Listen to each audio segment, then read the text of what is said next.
လုံးမိတ်မင်္ဂလာပါရှင်ဒီကနေ့မှာတော့ဆီယာမနွယ်နီကံဝင်းနဲ့ဆီယာမဖြိုးဖြိုးမြင့်တို့ရေးသားထားတဲ့ဦးပြောတဲ့ပညာပေးပုံမြင်များစာအုပ်ထဲကတာဝန်ကြီးတဲ့ကားကလေးဆိုတဲ့ပုံမြင်လေးကိုမမကပြောပြပေးသွားပါမယ်ဒီကြောင်းလေးကိုတော့ကတ်တွန်းတီဟစခန်းတစ်ကတရုပ်ဖော်ပေးထားတာပဲဖြစ်ပါတယ်တာဝန်ကြီးတဲ့ကားကလေးတခါတော့ကကားလေးတွေနေတဲ့မြို့လေးတစ်မြို့ရှိတယ်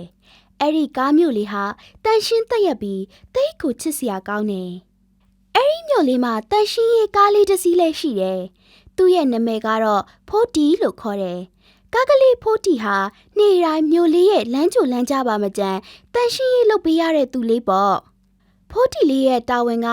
အမိုက်တွေကိုတဲပြီးစွန့်ပေးရတာမို့ကားကလေးဖိုးတီလိုက်ရင်နန်းစောနေတာပေါ့။တီတော့တခြားကားတွေကသူ့လိုက်ရင်အနာမကတ်ချင်ကြဘူးလေ။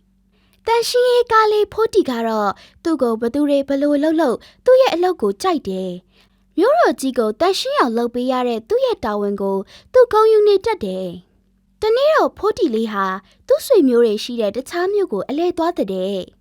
။ဖိုးတီလေးမြို့မှာလည်းမရှိရောကားမြို့လေးရဲ့လမ်းဘေးတွေရေမြောင်းနေတဲ့လမ်းကြားတွေမှာအမိုက်တွေပြေးလာပြီးမြို့လေးဟာအရင်လိုမတန့်ရှင်းတော့ဘူးတဲ့။မြို့ဝန်ကြီးဦးအိတ်စီကတဖြည်းဖြည်းနဲ့ညစ်ပတ်လာတဲ့သူတို့မြို့ကိုတန်ရှင်းအောင်တန်ရှင်းပြန်လုပ်ဖို့တာဝန်ပေးတဲ့အခါဘသူကမှနန်းစော်နေတဲ့အမိုက်တွေကိုမသိမ်းချင်ကြဘူးလေဖိုးတီလေးသူ့မြို့ကိုပြန်ရောက်တော့မြို့ထဲကိုဝင်ဝင်ချင်းမှာပဲသူတို့မြို့ဟာအရင်လိုမတန့်ရှင်းတော့တာကိုတွေ့လိုက်တယ်ဒါနဲ့ဖိုးတီလည်းမြို့ကိုတန်ရှင်းရေးစပြီးလုပ်တော့တယ်နောက်တနေ့မိုးလင်းတော့သူတို့မြို့လေးတန်ရှင်းတက်ရနေတာကိုမြင်ရတဲ့အခါကားတွေလည်းတန်ရှင်းကားလေးဖိုးတီမြို့ကိုပြန်ရောက်လာပြီဆိုတာသိသွားကြတာပေါ့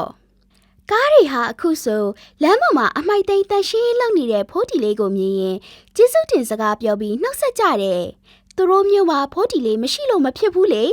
တာဝန်ကျေတဲ့တန်ရှင်းကားလေးဖိုးတီကိုကြည့်ပြီးကျန်တဲ့ကားတွေလည်းဖိုးတီလေးလိုကိုတာဝန်ကိုကြည်အောင်လုပ်ဖို့ဆုံးဖြတ်လိုက်ကြတယ်တဲ့ကဲဒီနေ့မှာတော့တတမိမိတို့အတွက်တာဝန်ကြီးတဲ့ကားကလေးဆိုတဲ့ပုံမြင်လေးကိုမမကပြောပြပေးခဲ့တာပဲဖြစ်ပါတယ်။နောက်ထပ်လည်းပုံမြင်တွေအများကြီးပြောပြပေးသွားအောင်မမို့လို့မမတို့ရဲ့ YouTube Channel လေးကို Subscribe လုပ်ခဲ့ပေးပါဦးနော်။ Facebook ကနေကြည့်ရှုတဲ့ကလေးလေးတွေကတော့ Like and Share လေးလုပ်ပေးဖို့မမေ့ပါနဲ့နော်။